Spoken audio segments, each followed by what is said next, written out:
Lintas Makassar Pagi. Pendengar Pro 1 dimanapun Anda berada, suasana atau nuansa pemilihan umum yang akan dilaksanakan secara serentak pada 2024 nanti sudah mulai terasa. Ini ditandai dengan pendaftaran sejumlah partai politik di Indonesia per 1 Agustus 2022. Tahapan pendaftaran dimulai pada hari ini dan ada beberapa poin penting yang harus diperhatikan ya untuk bagi para partai politik agar bisa lolos menjadi calon peserta pemilu 2024. Nah, partai politik ini memegang peranan penting dalam pemilu legislatif di setiap penyelenggaraan pemilu di tanah air.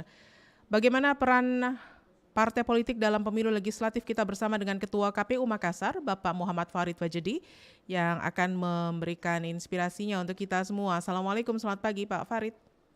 Waalaikumsalam warahmatullahi wabarakatuh. Selamat pagi Mbak. Selamat pagi para pendengar dari dimanapun berada. Baik, Pak Farid, pendaftaran partai politik calon peserta pemilu 2024 dimulai pada Senin hari ini. Ini menjadi hari pertama pembukaan pendaftaran dan peran partai politik dalam pemilu legislatif ini sudah berulang-ulang kali disampaikan sangat penting ya. Nah, sejauh ini Pak Farid sebelum masuk pada peran dari partai politik ini dalam pemilu legislatif, sudah sejauh mana, sudah sebermanfaat seperti apa ya partai politik dalam setiap pemilu legislatif yang digelar di tanah air ini Pak? Terima kasih Mbak, terima kasih pendengar semua yang kami hormati. Saya kira ini pertanyaan fundamental sekali ya tentang urgensi partai politik. Saya kira partai politik kalau kita lihat dalam pemilu ya, salah satu peserta pemilu partai politik. Nah, dan ujungnya dari diskusi kita tentang banyak hal ya, mulai dari semua entitas pemilihan, mulai dari presiden, DPR, sampai kepada turunannya, kecuali DPD ya. Terus nanti kita akan bicara soal pemilihan kepala daerah. Saya kira ini soal amanah undang-undang yang harus kami tindak lanjuti ya, bahwa partai politik memang sebagai peserta pemilu dan pada akhirnya pada saat pemilihan kepala daerah punya peran penting dalam suksesi kepala daerah nantinya.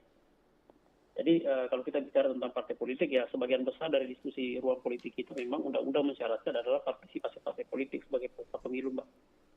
Oke, Pak Farid, kalau melihat kiprah atau geliat dari partai politik yang ada di tanah air saat ini, apakah sudah cukup memberikan pencerahan bagi masyarakat, terutama bagi mereka yang akan memilih wakil rakyat nantinya ini, Pak Farid?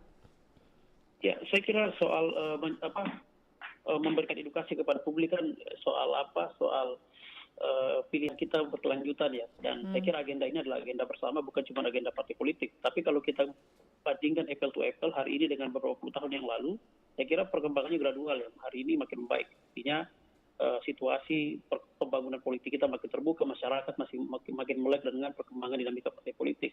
Jadi saat ini saya pikir kalau kita bandingkan ya pertumbuhan informasi politik warga negara terhadap partai politik, saya kira pertumbuhannya makin bagus. Kita bergerak ke arah yang lebih baik, saya kira. Bergerak ke arah yang lebih baik ya. Di tahun 2019 yang lalu ada berapa parpol itu Pak yang bergabung menjadi peserta pemilu? Peserta pemilu di 2019 itu kan 18 partai politik yang mulai ada partai politik lokal di Aceh. Kemudian nanti kita akan bicara lagi soal jenis pemilihannya yang kompleks, dan tentu saja kalau kita lihat Undang-Undang 7 yang akan kita laksanakan menjadi dasar pelaksanaan Undang-Undang Pemilu 2024. Kalau undang-undangnya tidak berubah, maka kita bisa proyeksikan bahwa pemilu insya Allah akan dilaksanakan dengan pattern yang hampir sama dengan 2019. Jika kita menggelar pemilu yang didasari pada Undang-Undang Nomor 7 tahun 2017 dengan undang-undang yang sama. Coba. Oke. Menurut Pak Farid ini apakah akan ada perubahan nantinya Pak untuk Undang-Undang Nomor 7 tadi? Saya kira ini soal open legal policy, Mbak ya. Jadi kalau kita melihat situasi politik saat ini bahwa ada penambahan provinsi baru untuk Papua, berarti tentu akan ada penambahan dapil ya. Apalagi ada situasi seperti penambahan IKN ibu kota negara. Saya kira ini soal aspek open legal policy. Saya kira ini dinamis sekali, Mbak. Baik. Pasti akan bergerak dan kemungkinan akan ada perubahan juga ya Pak ya? Pada peraturan apalagi dalam pemilu saat ini kita tahu bahwa dia masuk prolegnas kan, artinya secara administrasi memang direncanakan untuk dilakukan perubahan yang strategis ya, walaupun dalam banyak diskusi dibahas adalah ada perubahan terbatas terhadap isu-isu strategis dari undang-undang pemilu. Mhm. Pak Farid, kalau kita melihat beberapa partai politik yang cukup berjaya di 2019 yang lalu, ini tentunya sudah sedikit banyak dikenal oleh masyarakat ya. Nah, menurut Pak Farid dan juga mungkin mengamati apa ya eh, kiprah dari partai politik ini, apakah mereka para parpol ini sudah cukup memberikan edukasi politik kepada masyarakat ya, kepada pemilihnya? Saya kira mengukurnya kan dengan variabel terukur, Mbak ya. Pertama kita ukur soal partisipasi. Pola partisipasi kita kan berubah terus, Mbak. Partisipasi partai politik, partisipasi pemilih kita itu kan beda-beda, Mbak. Untuk kita kan bicara soal semua suksesi, Mbak ya, soal pemilihan umum dan pemilihan kepala daerah. Dua-duanya kan ada intervensi partai politik di situ sebagai pemeran utama. Nah, kalau kita lihat pola partisipasi masyarakat sebagai indikator, saya kira ini kan berubah terus, Mbak. Tahun 2019 kan partisipasi kita kan melampaui target partisipasi nasional kan. Artinya cara masyarakat melihat siklus politik itu dua hal yang harus kita hitung secara berbeda dengan partai politik yang kita amanahkan untuk melakukan pendidikan politik kepada masyarakat. Di luar itu tentu saja pendidikan politik kepada masyarakat itu bukan cuma tugas partai politik. Mencerdaskan kehidupan bangsa itu kan amanat konstitusi, Mbak. Jadi dia blanket kepada semua entitas negara, baik pemerintah maupun yang sebagainya, Mbak. Jadi agenda tentang pemberdayaan masyarakat, mau pendidikan politik dan seterusnya yang merupakan bagian tak terpisahkan dari semangat pembangunan nasional, Mbak. Oke. Pak Farid, dengan kondisi yang ada saat ini ya, ada beberapa pagi tadi kami buka sesi opini publik di Lintas Makassar pagi, dan topik opini kita itu tentang parpol pemilu yang lebih banyak atau yang sedikit. Dari sekian banyak pendapat yang sudah masuk pagi tadi, ada salah seorang penelpon kita itu Pak Roman di Makassar yang menyampaikan bahwa sebaiknya ya sekalian tidak usah ada tidak usah ada partai politik ya, karena semakin banyak partai politik semakin tidak efektif, kemudian aspirasi yang dibawa itu hanya aspirasi partai, kepentingan partai masing-masing, kemudian ada dampak mengkotak-kotakan masyarakat, politisinya sendiri masih kekanak-kanakan dan juga tidak menerima kekalahan, tidak sportif, berusaha mencari kekayaan melalui partai politik dan meraih pundi-pundi keuangan dan juga jabatan. Nah, ini pendapat dari Pak Roman di Makassar. Kalau melihat pendapat dari pendengar kita ini sekaligus juga melihat kenyataannya yang terjadi belakangan ya, ada beberapa petinggi partai bahkan yang disasar oleh KPK. Nah, ini tentunya menunjukkan bahwa hasil dari mereka yang bergabung dalam partai politik ini tidak terlalu menggembirakan untuk masyarakat, Pak. Ya, Pak Farid. Ya, saya dengar, Pak. Jadi saya sih, kalau pendapat Pak Yoman ya, saya kira itu kita harus hormati sebagai pendapat ya. Tetapi sekali lagi, kami di KPU Kota Makassar, kami tidak hanya melaksanakan menghitung pendapat publik ya, tapi kami melaksanakan yang paling pertama adalah perintah undang-undang untuk melaksanakan pemilu.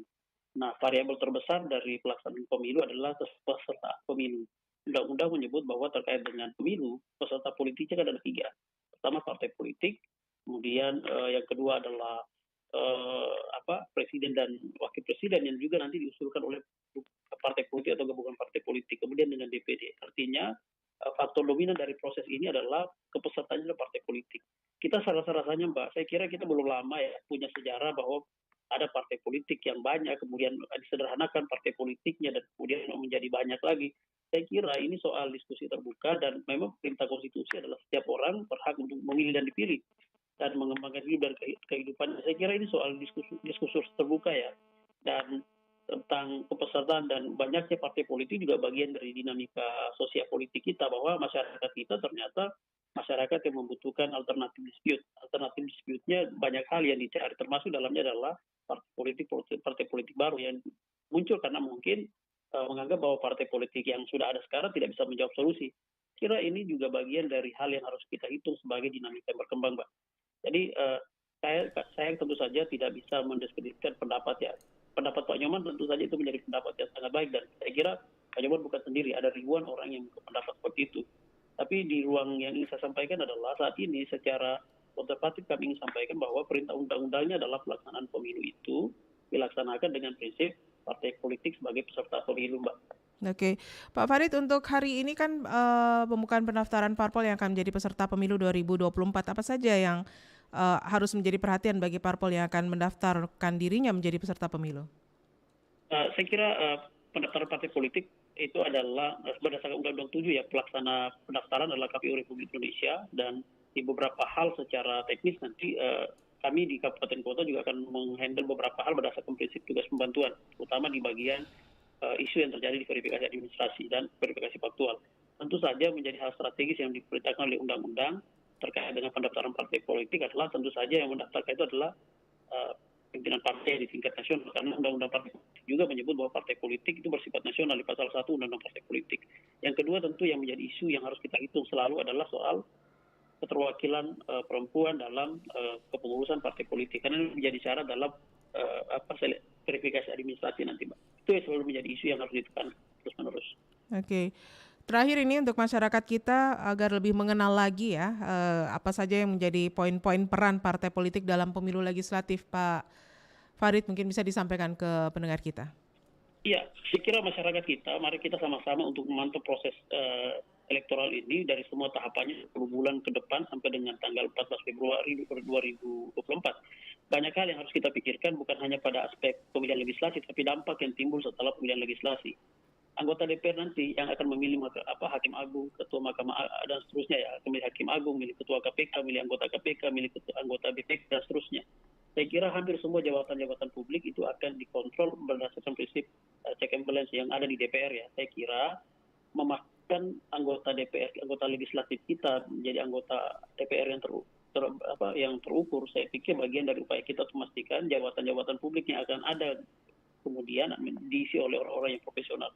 Saya kira ini soal dampak berkelanjutan yang harus dihitung oleh publik. Tidak hanya soal jabatan-jabatan itu, tapi dampak dari jabatan-jabatan publik, termasuk dalamnya adalah kebijakan-kebijakan strategis yang berdampak langsung kepada tatanan sosial kemasyarakatan, baik ekonomi, budaya, dan sebagainya, Mbak. Baik, terima kasih Pak Farid kebersamaannya pagi hari ini. Terima kasih, Mbak. Terima kasih. Assalamualaikum, selamat pagi. Dan mendengar demikian kebersamaan kami dengan Pak Muhammad Farid Wajidi, Ketua KPU Makassar, seputar peran partai politik dalam pemilu legislatif yang semuanya mengacu pada amanat undang-undang. Dan pendengar, kita lanjutkan lagi perjalanan kita di Lintas Makassar Pagi, sesi dialog interaktif. Pagi hari ini sebentar kita akan bersama dengan pengamat politik Bapak Dr.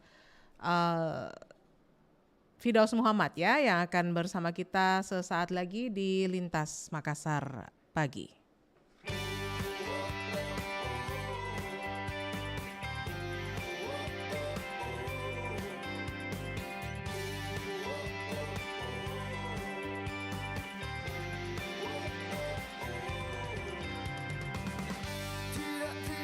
Sama di saat kau merasakan rasa marah padaku dan rasa benci kepada lalu.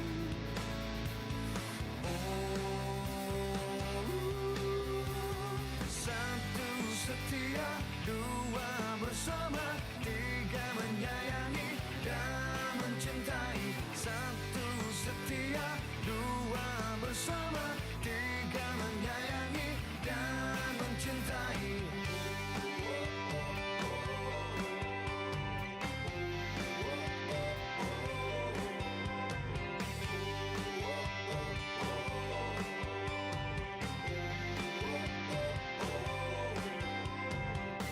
Coba-coba ingat perjalanan kita ini, jatuh dan kebalik.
sahabat atau sang kekasih, biar ku dapat tahu pasti.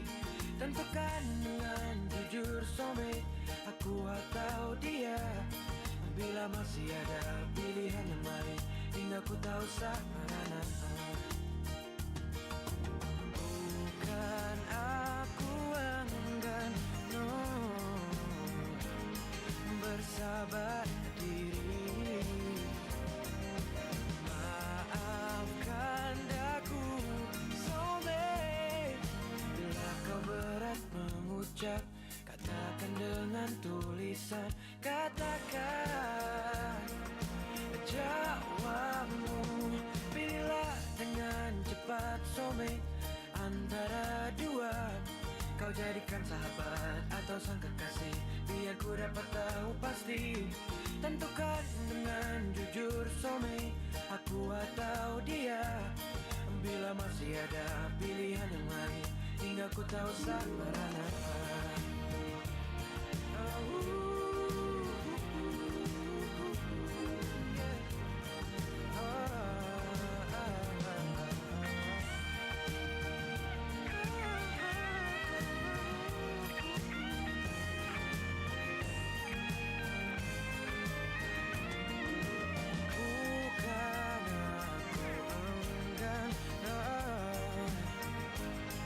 Bersabar diri. Pendengar Pro 1 dimanapun Anda berada, kami bersama dengan narasumber selanjutnya Bapak Dr. Firdaus Muhammad, pengamat politik dari UIN Alauddin Makassar, dalam dialog interaktif Lintas Makassar pagi hari ini. Lintas Makassar pagi. Assalamualaikum, selamat pagi Pak Firdaus.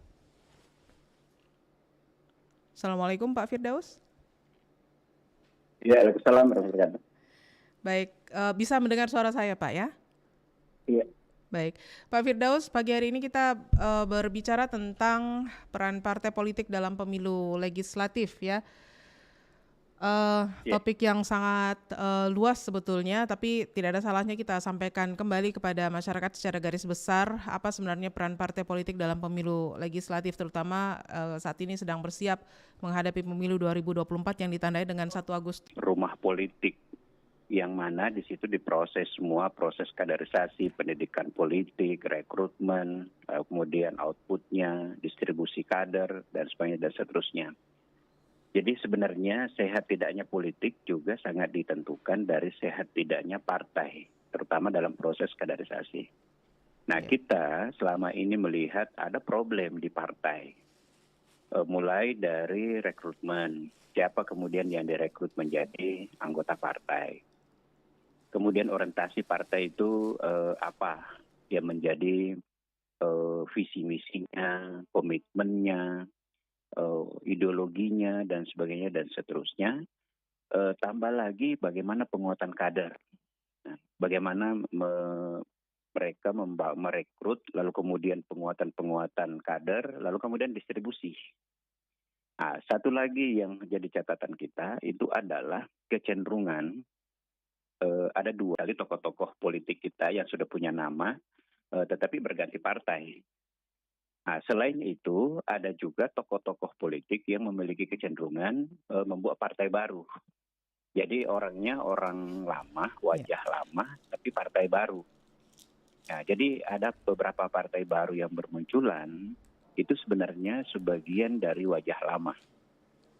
Nah, ada juga partai yang tidak bisa eksis. Sudah terdaftar, tetapi gagal mendudukkan kader-kadernya di parlemen. Gagal mendudukkan kader-kadernya di legislatif. Nah, problem berikutnya di partai, ini harus menjadi perhatian kita adalah pragmatisme. Yang saya maksudkan pragmatisme adalah seperti kritikan Pak JK, Pak Yusuf Kalla, bahwa banyak partai tetapi tidak berhasil menciptakan kader. Yang ada justru adalah ada tokoh-tokoh populer tetapi tidak memiliki partai. Anies Baswedan misalnya, tuh, partainya apa? Dia terkenal. Akhirnya menjadi rebutan partai. Tetapi partai berhasil mengusung seorang tokoh, bahkan mendudukkannya di DKI Jakarta tetapi sesungguhnya bukan kadernya. Tuh. Nah, yang kita harapkan dari partailah yang memproduksi tokoh-tokoh politik itu, yang kemudian didistribusikan. Ini kader diproyeksikan untuk duduk di legislatif di tingkat kabupaten tingkat provinsi atau pusat. Nah, kadangkala partai itu ada pragmatisme, terutama misalnya dalam rekrutmen caleg, rekrutmen calon bupati, calon gubernur. Nah, belum lagi soal koalisi partai itu kadangkala pragmatis dan berakhir di injury time. Sehingga logika-logika politiknya kadang-kadang terbaca sangat pragmatis. Yeah. Ini kaitannya dengan keberadaan partai. Karena itu kita berharap pendaftaran partai sekarang ini ada komitmen baru, yakni bagaimana partai itu merekrut kader. Merekrut itu apa alasannya orang diterima. Lalu kemudian proses kaderisasi. Setelah itu bagaimana mendorong kadernya, distribusi kader. Jangan lagi tiba-tiba ada orang yang tidak pernah dikader di partai itu, tapi karena dia punya uang, lalu kemudian tiba-tiba dibikinkan KTA, masuk anggota, menjadi caleg nomor 1. Sementara orang yang puluhan tahun mengabdi di partai tersingkir karena tidak memiliki modal. Nah, ini kan yang bagian yang kita beri catatan hari ini agar itu menjadi kepedulian partai untuk berbenah diri agar demokrasi kita, perpolitikan kita semakin sehat, pemilih kita semakin cerdas. Saya kira itu, Mbak. Pak Fido, sebenarnya kan proses pendidikan, namanya proses pendidikan ya, tidak bisa serta-merta atau secara instan. Proses pendidikan politik secara aktif kepada masyarakat, karena kalau tidak ada pendidikan politik, tidak akan ada kaderisasi di partai tersebut. Seperti yang Bapak sebutkan tadi, ada pragmatisme nantinya. Nah, untuk partai politik kita sekarang itu apakah sudah menjalankan melakukan pendidikan politiknya secara aktif kepada masyarakat? Karena sepertinya ini setelah terjadi pesta demokrasi, selesai pesta semuanya adem ayem pada tidur partai politiknya, kemudian nanti tiba-tiba 2 atau 3 tahun sebelum terselenggaranya pemilu selanjutnya itu baru bergejolak kembali. Dan itu tadi kembali lagi dengan sistem pragmatisme tadi, mengambil figur yang sudah jadi di luar partai. Ya, betul. Jadi inilah yang kita bangun opini di masyarakat, opini publik, bahwa sesungguhnya berpolitik itu yang seperti ini, yakni partai menjadi rumah politik, di mana di dalamnya merekrut anggota, kader, lalu kemudian ada kaderisasi, penguatan kader, lalu kemudian distribusi kader. Nah, itu yang kadang tidak berjalan di partai. Makanya kita mengharapkan orang masuk partai itu endingnya adalah bukan hanya berpartai, tetapi dia harus masuk di legislatif, masuk di eksekutif, entah jadi pemerintah, bupati, wali kota, gubernur, sampai presiden. Atau dia masuk di legislatif, jadi anggota DPR tingkat kabupaten, provinsi, atau pusat. Tidak bisa orang masuk partai hanya ramai-ramai, ikut-ikutan, kebersamaan, solidaritas, ada diajak keluarga daripada tidak kegiatan, daripada nganggur, lalu kemudian ada yang ngajakin masuk partai ramai-ramai saja. Tetapi tidak memiliki agenda. Orang masuk di partai karena punya agenda tadi itu, di eksekutif atau legislatif. Nah, yang merusak sistem tadi adalah orang yang potong kompas seperti kata Mbak tadi. Potong kompas, tiba-tiba karena ketokohannya, karena kedekatan dengan ketua partai, tiba-tiba nyalip. Inilah yang merusak proses kaderisasi. Dan pertanyaan berikutnya, kenapa partai sangat sulit melahirkan tokoh seperti Anies Baswedan, Ridwan Kamil, siapa lagi, Ganjar misalnya. Meskipun Ganjar itu orang partai, tetapi kan lebih banyak membranding dirinya sendiri dibanding partainya. Bukan partainya yang membesarkannya.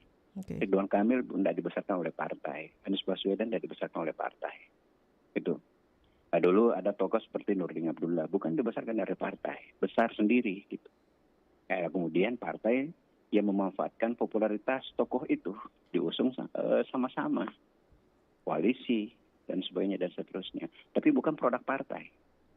Makanya pertanyaan besar kita, apa yang dilakukan partai selama ini? Belum lagi pembiayaannya. Tambah juga ini kan misalnya verifikasi partai ya. Berapa jumlah anggota, kaderisasi, kegiatan-kegiatannya, program-programnya, sampai kepada sekretariatnya. Pak Firdaus, kalau memang itu semua tidak berjalan, seharusnya kan menjadi catatan bagi pemerintah untuk meloloskan partai tersebut pada pendaftaran yang dibuka, tahapan pendaftaran yang dibuka pada hari ini.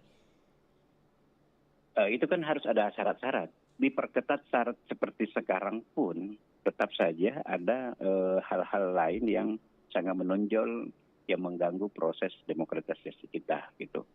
Nah, tapi kita juga memang mengharapkan tidak usah terlalu administratif, substansinya saja. Jadi kita juga jangan selalu setiap tahun membuka ruang jadi kalau saya. Iya.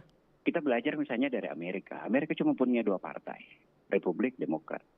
Jadi kalau ini memerintah, yang satu jadi oposisi yang terukur gerakannya. Jadi bukan hanya oposisi mengkritik terus, tetapi ada reasoningnya. Nah di Indonesia, setiap pemilu kita rubah PKPU. Setiap pemilu kita mendaftar partai baru.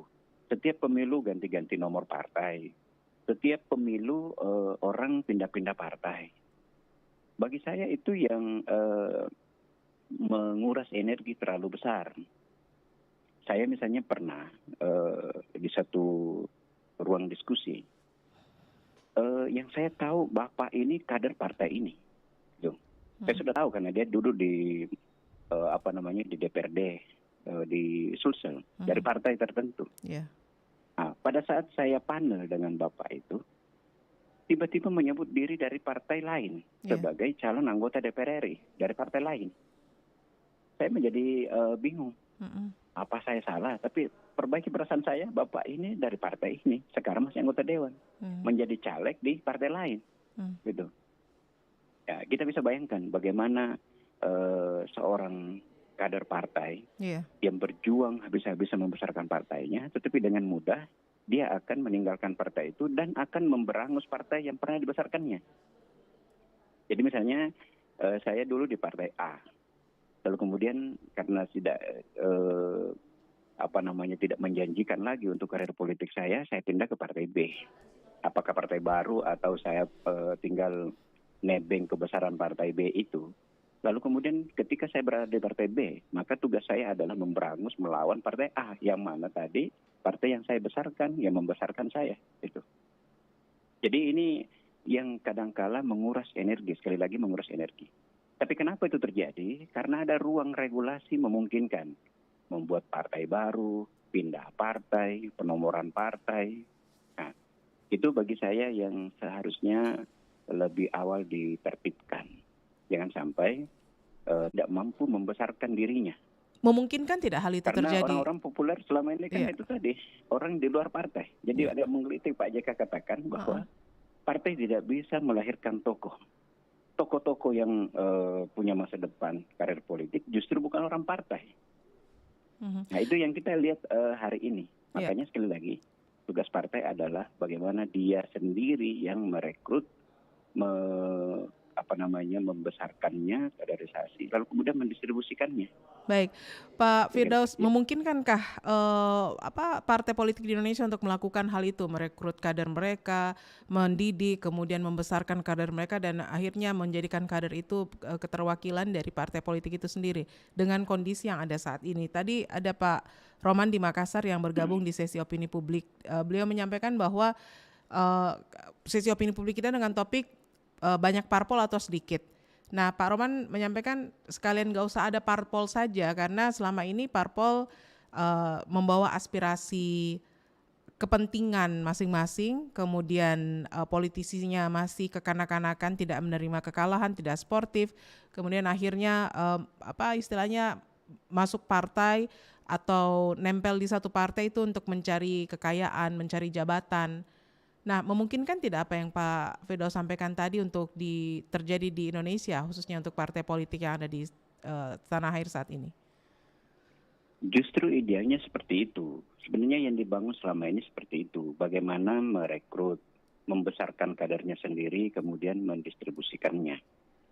Nah, tetapi tadi misalnya opini masyarakat, sekarang tidak usah ada partai, itu adalah jawab pernyataan yang mengeritik sistem kita. Kita menganut sistem demokrasi, lalu kemudian orang bebas mendirikan partai. Tapi karena ruangnya sangat bebas, akhirnya kan tidak bisa terkontrol. Partai tidak bisa memainkan perannya secara maksimal. Lalu dimulai dan berujung dengan pragmatisme, ya kan? Mau bicara dia partai Islam, dia bicara partai agama, religius, nasionalis, itu lebih kepada tempelan-tempelan. Tetapi tidak ada yang benar-benar, misalnya konsisten, tidak menggunakan uang, kemudian tidak membrand politik identitas, tetapi benar-benar tujuannya bagaimana ketika tidak berkuasa, dia tetap pro rakyat. Ketika berkuasa, kebijakan-kebijakannya pro rakyat. Nah, kadang-kadang masyarakat melihat partai itu inkonsisten. Dan masyarakat itu kan gampang saja memberi sanksi. Nah, ini contoh, Mbak. Coba perhatikan ketika pelantikan anggota legislatif. Lebih banyak mana antara anggota legislatif baru dengan yang lama? Betapa susahnya menjadi incumbent untuk terpilih kembali. Kenapa? Karena masyarakat seakan-akan hanya memberi ruang. Anda satu kali saja kita lihat. Tapi ketika satu kali itu masyarakat tidak puas, maka mencoba mengorbitkan, memilih calon baru dengan harapan kalau orang ini bisa memenuhi janjinya. Karena yang sudah dipilih sebelumnya, sudah didudukkan, ternyata tidak konsisten, tidak penuhi janji. Maka selalu kecenderungannya masyarakat itu trial and error, mencari lagi, kecewa lagi, nanti berikutnya cari lagi, mengecewakan lagi. Lebih banyak kecewanya ya. Dan wajahnya selalu kan lebih banyak itu anggota dewan baru dibanding dengan anggota dewan yang lama. Dan fatalnya, kadangkala orang yang baru masuk ke parlemen, memasuki hutan belantara, karena menghabiskan uang begitu banyak, lalu kemudian sampai di DPR, di legislatif, di parlemen, berapa gajinya, fasilitasnya berapa, tidak kembali modal. Karena kos politik kita itu tadi, partai tidak berperan. Orang lebih mengandalkan politik uang. Karena kalau Anda tidak punya uang, nggak bisa berpolitik ya. Anda tidak bisa duduk di parlemen. Itu yang terbangun selama ini. Karena apa? Cara berpikir, cara kerja yang keliru. Karena kapan menggunakan money politik, itu kan racun, virus. Kalau masyarakat diiming-iming dengan uang, pasti diambil. Istilahnya itu, teman-teman politisi sendiri biasa bikin istilah. Gunung yang Anda keruk, gunung habis. Lautan Anda ini, lautan habis. Jadi lautan dikuras, habis. Habis itu lautan, belum tentu terpilih. Artinya, berapapun Anda punya, kalau bermain money politik, itu tidak bisa tercukupi. Dan masyarakat juga sudah mulai membuat adagium misalnya wanitiro, mampu bayar berapa kan. Tuh. Dan masyarakat terima dari A 200.000, dari B 300.000, dari ini 500.000. Diambil semua uangnya. Pilih hanya satu, atau kadang-kadang sekalian tidak memilih. Gitu. Jadi perilaku politik masyarakat tidak terlepas juga dari fenomena perilaku politik para elit. Nah, para elit ini rumahnya itu di partai. Jadi kalau mau sehatkan demokrasi, sehatkan perpolitikan kita, kasih sehat partai. Bagaimana menyehatkan partai? Dari regulasi. Aturan-aturan yang mengatur. Ya, ini kayak terputar-putar di lingkaran setan mungkin ini Pak Firdaus ya. Tadi kan Pak Firdaus menyampaikan. Saya juga tidak menggunakan istilah itu. Tadi Pak Firdaus menyampaikan bahwa rumah dari para politisi ini adalah parpol. Kemudian parpol ini harus disehatkan agar politisi kita menjadi politisi yang sehat. Nah, untuk menyehatkan parpol itu harus menyehatkan regulasinya. Tapi yang buat regulasi kan orang-orang parpol juga nih yang jadi perwakilan. Jadi seperti apa nih sebetulnya untuk memulai supaya kita bisa punya partai politik yang bisa punya kondisi politik yang ya gak usah sebagus Amerika misalnya, setidaknya mendekati seperti itu. Ya, ini kita belajar berdemokrasi pasca reformasi sudah 20 tahun lebih. Iya. Ya. Dan apa hasilnya? Tidak menjadi lebih bagus dibanding sebelumnya. Iya. Artinya ada kemajuan dari cara berdemokrasi, tetapi manfaat yang dirasakan masyarakat untuk kesejahteraan masyarakat kan juga belum sepenuhnya dirasakan oleh masyarakat. Masih untung sekarang sudah mulai ada aturan-aturan bahwa berpolitik itu sekalian misalnya diatur serentak, legislatif serentak, pemilihan presiden serentak, ini serentak, supaya masyarakat itu tidak setiap hari disuguhi. Hari ini pemilihan bupati, pemilihan wali kota, jadi ramai lagi umbul-umbul misalnya di Makassar. Selesai itu menjelang lagi pemilihan legislatif, ada lagi umbul-umbul lebih ramai lagi gitu. Kemudian selesai itu masih ada terpasang foto-foto, sudah ada lagi pemilihan gubernur. Nah sekarang sudah serentak, sehingga kadang-kadang dalam waktu tertentu seperti sekarang ini kita sepih dari umbul-umbul, ya kan? Nah itu saja dari salah satu keuntungan agar masyarakat tidak selalu jenuh melihat foto demi foto yang dipajang itu. Tetapi produk politik kita itu belum mensejahterakan masyarakat. Masyarakat itu masih punya opini-opini yang kadang-kala salah kaprah terhadap politik akibat dari perilaku politisi.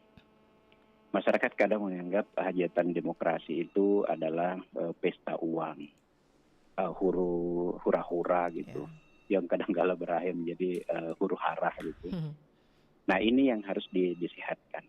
Jadi partai bukan hanya mengurus dirinya, kaderisasi tadi, tetapi juga tugas partai itu adalah pendidikan politik, bukan hanya pada kadernya, tetapi memberi pendidikan politik pada masyarakat. Tapi jarang ya yang memberikan. Boleh jadi ada satu partai berhasil mendidik politik masyarakat, tetapi partai lain melakukan yang lain. Nah, dan yang paling menyakiti masyarakat itu adalah ketika politisi itu berbaju orange di KPK. Itu. Baik.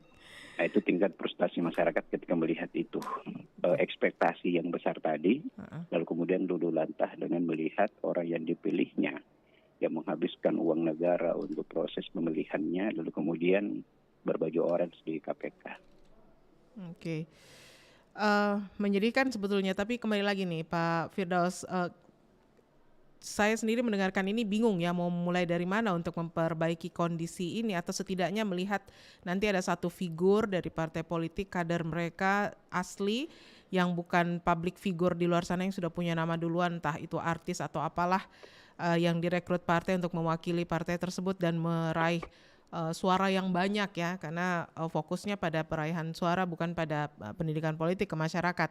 Tadi sudah ada yang ingin bergabung, silakan kami undang Anda kembali di 082133339440. Pak Firdaus, ada satu hal yang menarik ini, pendidikan politik bagi masyarakat itu belum memadai sehingga banyak masyarakat yang belum terlalu paham ya, apalagi tertutup dengan adanya money politik, kemudian juga banyak manuver-manuver yang dilakukan oleh partai politik itu sendiri agar figur yang mereka rekrut itu menghasilkan pemilih atau suara yang banyak bagi partai tersebut.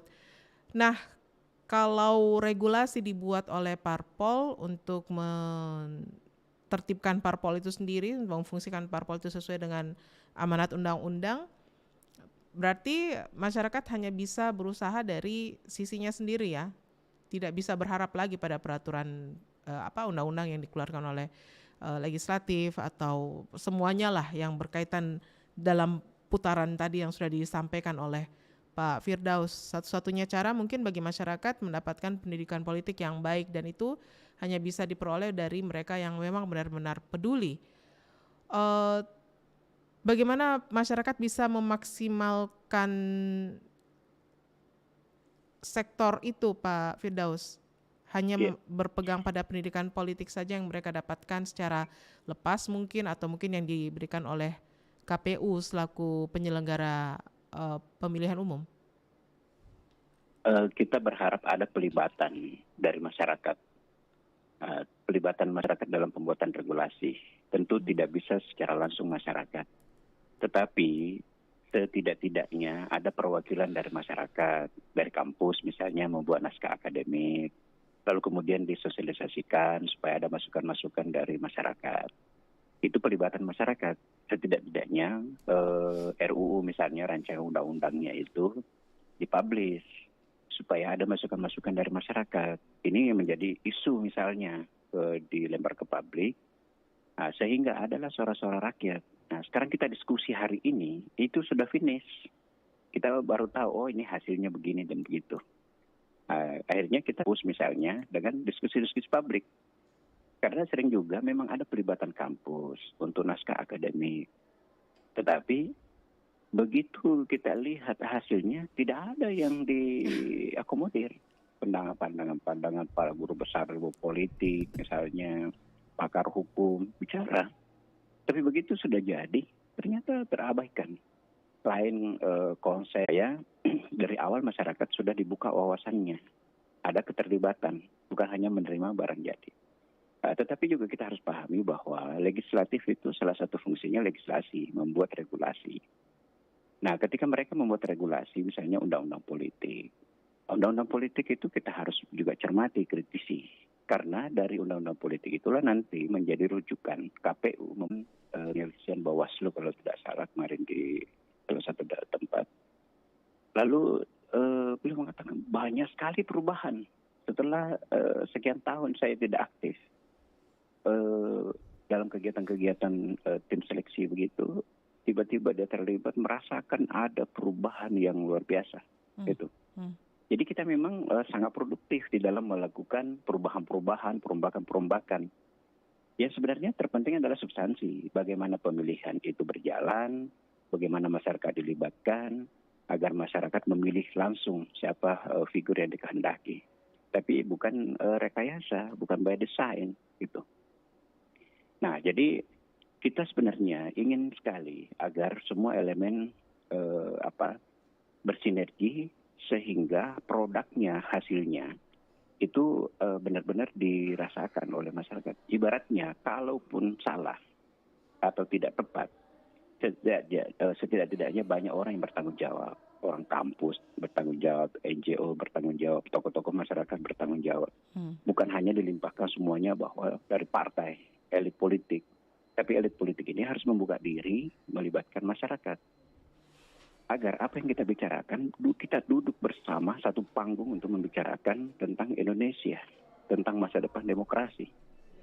Karena kalau yang terjadi sekarang ini, tetap saja sistem kita itu kan seperti masih mencari pola. Yeah. Karena terlalu lama kita trial and error ini, belajar dan belajar merombak sana-sini, terjadi pada masyarakat. Masyarakat itu tingkat keterlibatannya rendah.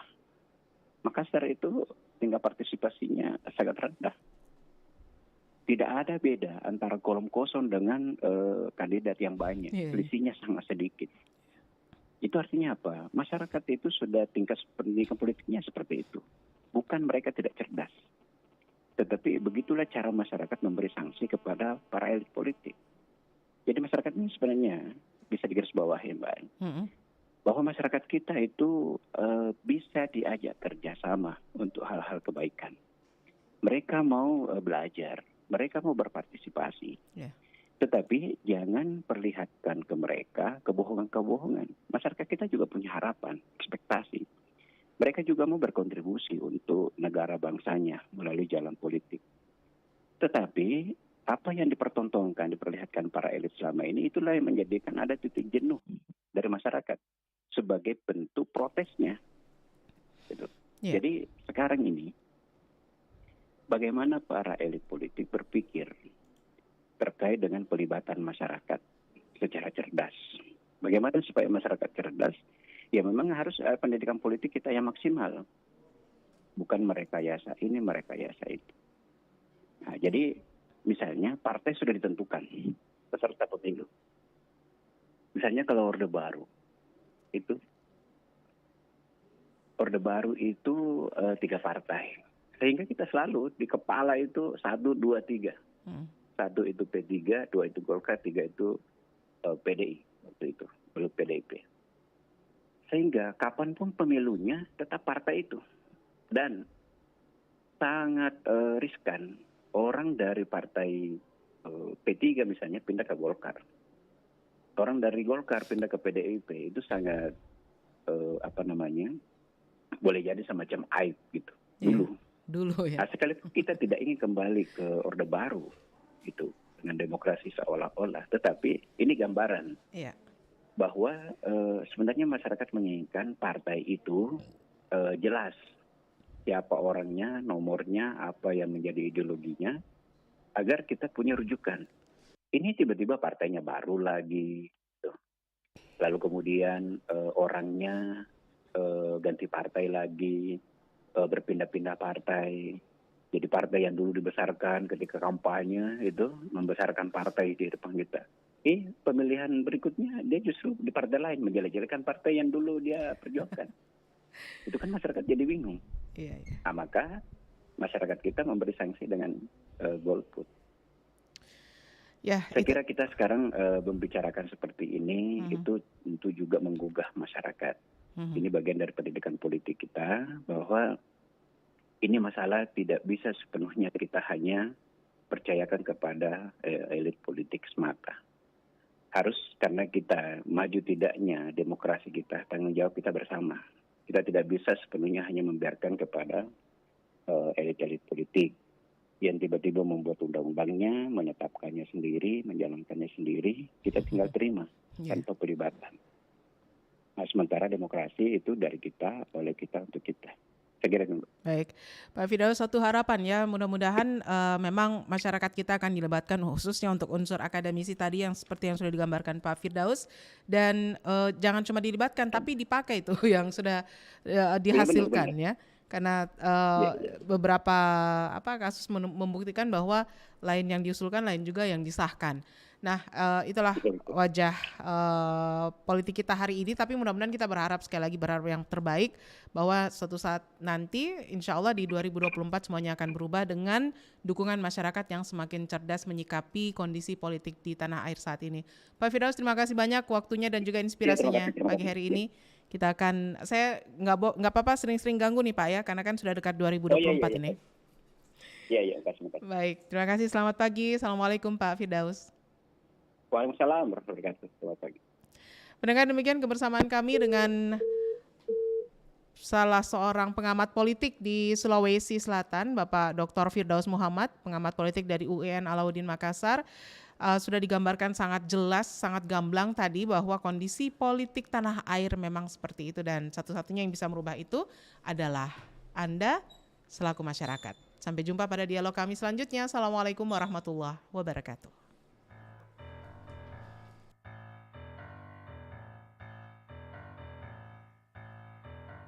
Kisah gadis belia yang baru saja melangkah di dunia nyata, telah lama dipingit orang tuanya dalam kamarnya yang mewah. Tak seberapa lama